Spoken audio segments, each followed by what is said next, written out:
Assalamualaikum everyone. Our next topic in our syllabus is all about conformity. The question is why we follow others. So why we follow others? So to conform or conformity, with the root word conform, we follow others.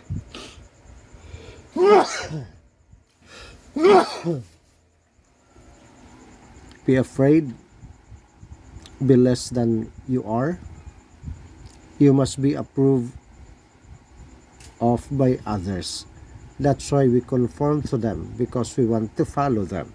So that's more or less when I talk about conformity, yung sundin mo sila. Then there was a study in 1932 by Jenes using the bottle of beans. Then the type of social influence involving the change in attitudes, beliefs, and behaviors in order to fit with the group. That's according to Kistler in 1969. Change is in the response of a real involving physical presence of others or imaginal or involving others on the social norms or expectation. Group pressure, also known as the majority influence. That's why para hindi ka magiging killjoy, dapat sundin mo sila. Okay? So you look at this one with the drawing. Kung anong ginagawa ng isa, susunod ka para hindi ka killjoy. What about this? Yung sa kabila, may sasakyan. Conform, ibig sabihin, sundin mo ang traffic light.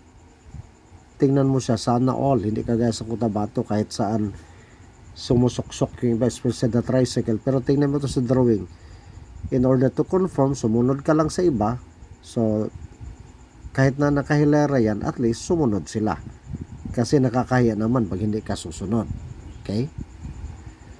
Then, the definition of conformity. Conformity is not just acting as others people act. It is being affected by how they act. It is acting differently from the way you would act alone. That's according to David Mayers in 1999. So once again, and I think this is understandable, the definition, conformity is not just acting as other people act. It is being affected by how they act. It is acting differently from the way you would act alone. So, ibig sabihin, dapat susunod ka para hindi ka nag-iisa, hindi ka hihiwalay kung ano yung ginagawa ng iba, dapat sundin mo. Kaya nga, to conform, sumunod ka kung ano yung gawa ng iba. So, look at this one. Pumalakpak sila, tumayo sila, kasi kung ikaw lang nakaupo dyan, nakakahiya naman. Okay? Standing ovation na, may pinalakpakan, tapos ikaw lang nakaupo. So, you are not in conformity with others. So, nakuha ninyo kung anong conformity. So, another definition. Indicate an agreement to the majority position. Desire to fit in or be like, which is normative, or desire to be correct or informational. Simply to conform to social norm. That's identification. Kaya nga, susunod ka lang. Then, yielding to group pressure according to Mann in 1969. An individual's tendency to follow the unspoken rules or the behaviors of the social group to which one belongs. Kagaya nito kayo, kagaya sa inyo mga estudyante. Kung ano yung ginagawa ng iba, dapat susunod ka. Para sabi ko kanina, hindi ka naiba at saka hindi ka killjoy. Kaya nga sinasabi dito na desire to fit in, then the desire to be correct, then conform with the social norm, yielding to group pressure. So sundin mo kasi yun yung ginagawa ng iba. Sir, kung ang tanong, paano pag mali, sundin mo ba? Halimbawa, itong pag-iinom, that's haram. Paninigarilyo, that's haram. Sundin mo ba kasi ginagawa ng iba? That's the point there. But if you are in the group, if you are in that community, lahat pare-pareho, madadamay, so damay-damay na. But can you stand alone? That's a question. Okay? Pero pwede naman ayaw. Like me, when I was in high school, grabe, also yun during that time is marijuana. Okay? Kung sumunod ako sa kanila to conform with that group, siguro wala na ako ngayon. Pero I resisted with that gawa na mali. So pwede naman. Okay? Although may pressure, killjoy ka, bahala na killjoy. Alam ko na mali. So not all the time. Kung kaya mo, pwede kang mag-resist. Another, conformity. An example, when people are free to do as they please, they usually imitate each other. Napansin niyo yun? Pakasal tayo, pare-pareho. I think there was an issue before. Tinatawag tong made to order bride. Mga Pinay pupunta sa ibang bansa, pinapakasalan. Okay? Kasi walang pera dito, yayaman sila. Ito yung ginagawa ng iba, so susundin natin. Kaya nga, look at this, conformity, the mass wedding. Kung halimbawa may mass wedding, ikaw lang walang kasal doon sa grupo, di ba nakakahiya? So you have to conform to that group, to that pressure, to that influence. Okay? Sana naintindihan na ninyo. Another definition. Conformity, a change in behavior or belief as a result of a real or imagined group pressure. Okay? Change in a behavior or belief as a result of a real or imagined group pressure. So it is not simply acting like others but also being affected by how they act. Sinabi natin to kanina. Then you consciously act differently from the way you would act alone. So ito yung binanggit natin kanina. So parang dagdag lang ito para talagang makuha natin kung ano itong conformity. Ano itong pressure na tinatawag na conformity. There are two types of conformity. The first is compliance. Compliance involves publicly acting in accord with social pressure while privately disagreeing. Just to comply, sundin ko na lang kasi ito yung dapat gawin. Pero sabi, while privately disagreeing. Okay? Then, why do we do this? Because of the pressure. Why do we do this? Because you don't want to be called killjoy. Kaya nga, publicly acting in accord with social pressure. Kasi napapressure ka. That's for compliance.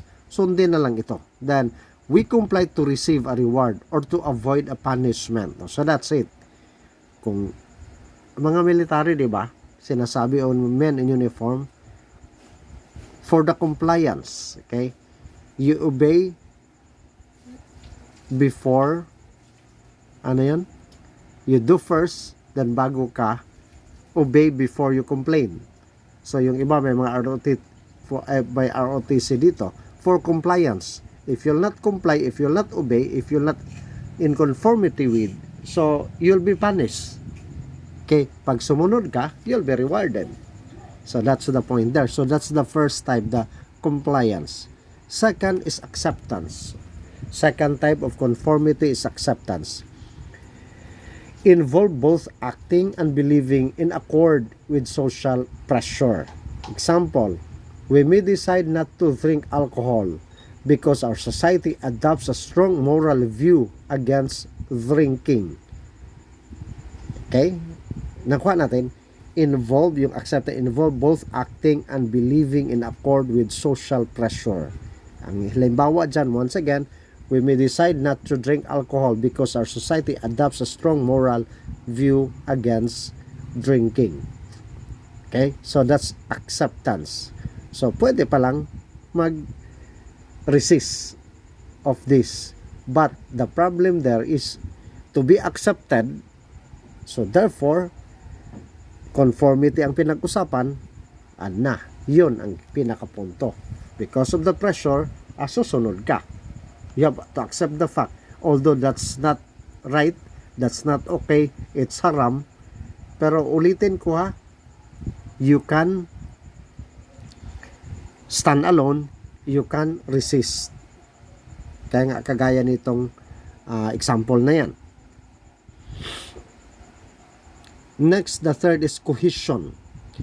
The greater the cohesiveness of a group, the more power it has over its members. O yun, pag marami, so dapat susundin mo. That's why kahit na mali, alimawa itong mga fraternity, sorority, siguro yung iba members kayo, mga gang. Because the pressure of the group, the more the merrier. Sabi, the greater the cohesiveness of the group, the more power it has over its members. So yon. Then, we are more easily swayed by the minority opinion from inside our group than from another group. So that is, we often feel compelled to act like, sundin yung kanilang mga ginagawa. Those within our ethnic group to avoid being mocked by members of our group. Okay, nakuha natin. Kasi lukulukuhin ka, you are being mocked, okay, to the other group kung hindi ka susunod. Kasi the majority nga nandoon ginagawa nila. The fourth is the status. The higher the status, people tend to have more influence over others. And I think, alam niyo yan. Then we have the public response. People conform more than they must respond publicly in the others. So that's the public response. They conform more when they must respond publicly in front of others. Parang pakitang tao lang. So, dalang sundin mo na lang mag-response ka in public. Then, the question, why do we conform? We conform to avoid rejection and to stay in others' good graces. Then, we have another so-called the normative influence. When in Rome, though, as the Romans would do. So, if I am in Rome, I have to do what the Romans would do. To be conformed with, kasi that's a normative influence. If I am in Japan, I have to do what the Japanese do. If I am here in the Bangsamoro, I have to do what the Bangsamoro do. So yun yung mga halimbawa sa normative. Pero ulitin ko, kung haram. So yon ang tanong. Okay? Then who conforms? Sino naman yung magko-conform? Are those people more likely to conform than others? Then who is more susceptible to conformity? That's another question. The first, we have the so-called personality. Predisposes us either to be conforming or to non-conforming. Then, you know what the culture. Then culture in conformity with higher in the countries high in collectivism and lower in countries high in individualism. So, yon ang isa, yung kultura at alam ninyo yan. Then, in resisting social pressure, sabi nga, we can resist. The first is reactance. So, you can react. People rebel when their sense of freedom is threatened. So, yon, sabi natin, you can resist in a social pressure. Kaya nga, the first is reactance. Okay? Second is asserting uniqueness. Being different to make a statement about oneself. Okay? So, that's all about conformity. And I hope you learn something with this topic on conformity. Okay? So, thank you very much for listening. God bless everyone.